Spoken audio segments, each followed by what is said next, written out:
भगवान वामन की कथा, विनम्रता की विजय। असुरों के राजा बलि बहुत शक्तिशाली और दानी थे। उन्होंने अपने पराक्रम से तीनों लोकों पर अधिकार कर लिया था और एक महान यज्ञ का आयोजन कर रहे थे। उन्हें अपनी शक्ति और दानशीलता पर बहुत अहंकार था। अभी यज्ञशाला के द्वार पर एक छोटा तेजस्वी ब्राह्मण बालक आया। उसका मुख सूरज की तरह दमक रहा था और उसके कोमल हाथों में एक छोटा सा छाता और एक लकड़ी का कमंडल था। राजा बलि ने उस दिव्य बालक को देखा। अपने अहंकार में चूर होकर वो बोला, हे ब्रह्मचारी, तुम्हारा स्वागत है। मैं तीनों लोकों का स्वामी हूं। मांगो, तुम जो कुछ भी चाहते हो मैं तुम्हें दूंगा। बालक ने विनम्रता से मुस्कुराते हुए कहा, हे राजन, आप तो दानियों में श्रेष्ठ हैं। मुझे अधिक कुछ नहीं चाहिए, बस अपने इन छोटे छोटे पैरों से नापकर 3 पग भूमि दे दीजिए। यह सुनकर बलि जोर से हंस पड़ा। बस 3 पग भूमि?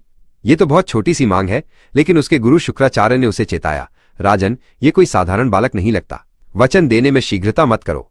पर बलि ने अपनी गुरु की सलाह नहीं मानी। उसने गर्व से कहा, मैं एक राजा हूं और अपने वचन से पीछे नहीं हट सकता। ये कहकर उसने वचन को सिद्ध करने के लिए जल पात्र उठा लिया। जैसे ही बलि ने वचन दिया, वो छोटा बालक अचानक विशाल होने लगा। उसका आकार इतना बड़ा हो गया कि सब हैरान रह गए। उसने एक ही कदम में पूरी पृथ्वी को नाप लिया। अपने दूसरे कदम में भगवान वामन ने पूरे आकाश और स्वर्गलोक को नाप लिया।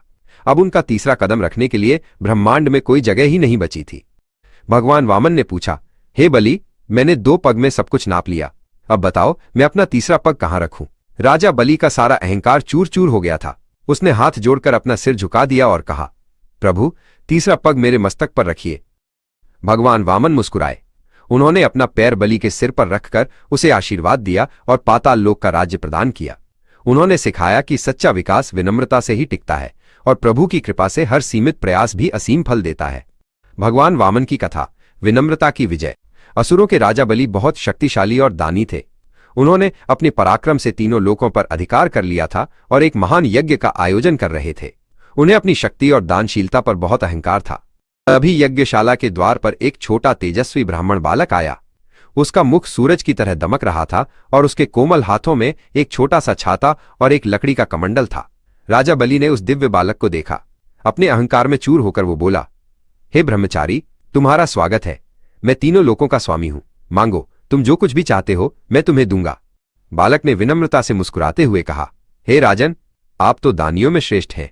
मुझे अधिक कुछ नहीं चाहिए, बस अपने इन छोटे छोटे पैरों से नापकर 3 पग भूमि दे दीजिए। यह सुनकर बलि जोर से हंस पड़ा। बस 3 पग भूमि? ये तो बहुत छोटी सी मांग है। लेकिन उसके गुरु शुक्राचार्य ने उसे चेताया, राजन, ये कोई साधारण बालक नहीं लगता। वचन देने में शीघ्रता मत करो। पर बलि ने अपनी गुरु की सलाह नहीं मानी। उसने गर्व से कहा, मैं एक राजा हूं और अपने वचन से पीछे नहीं हट सकता। ये कहकर उसने